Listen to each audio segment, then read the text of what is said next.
Welcome back to the Frenzy. Two of the best quarterbacks in the Tri-State were on the field tonight in Indian Hill. Apparently they still are. They still are. It's a late night. Two teams undefeated atop the Cincinnati Hills League with some pretty fashionable footwear out there. A couple of tall quarterbacks in the spotlight. For Indian Hill, Reed Eicholtz throwing deep and connecting with his brother, Dawson. That's a good one. On the other side of the field, Andrew Marty of Wyoming. He's going to Northwestern. He goes deep to Joey Edmonds down the sidelines for a huge gain.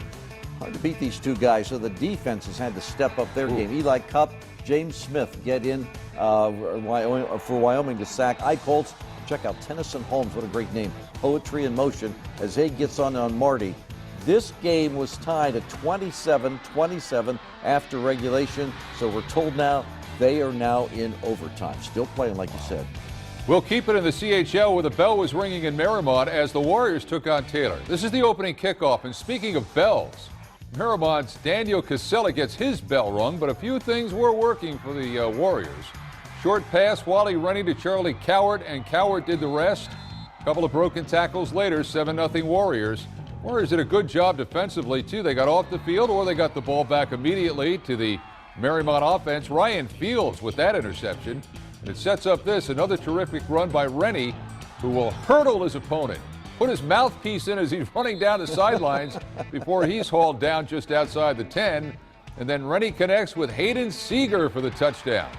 Merrimont rolled in this game. 47-6 is the final. I'll bet you, as Dennis said, keep that mouthpiece in. Yeah, good idea. And in the Eastern Cincinnati Conference, Anderson and Kings kept with the conference leaders Turpin and Walnut Hills tonight. That's a great conference race. A late starter at Kings. They let some lightning go by and started a little over an hour late. Then the real fireworks began.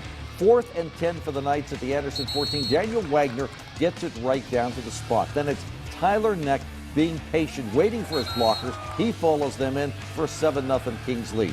Didn't take long for Anderson to answer. 4th and down, Jay Volpenheim hit Austin Want on the jump ball. Next time, Anderson rushed the ball down the field. This time, Volpenheim's pass skims off the fingers of two players right into the hands of Jay Newton for another touchdown. Still in the second quarter, Anderson with a strong drive. It's Neck over the middle again for the Kings. The Knights take charge, and they go on to win this game 41-27 on their home field.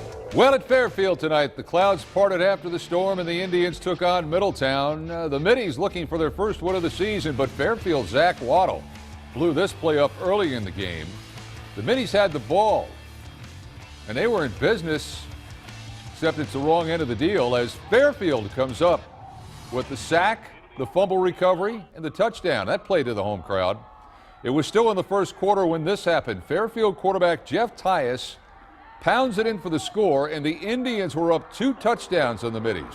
Nothing was going right for Middletown in this game. They line up for a field goal here. The snap, botched, and Fairfield comes up with a big win. 42-0 was the final in this game. Let's scoot down to Park Hills. Tony Moronis was there when Beechwood stormed out to play Cubcat. A little bit late there, too. The Colonels of A.J. Mayer out on his own end zone goes deep, but only finds Elijah McKinney of Beechwood. The Tigers got only a field goal out of that, though. Tied at 3 in the second quarter when it's Mayer finding a member of his own receiving corps. That's Jack Coldiron, and that's a first down at midfield. Few plays later, Mayer rolls left, throws deep. He gets a diving Ben France for a first down at the Beechwood 7.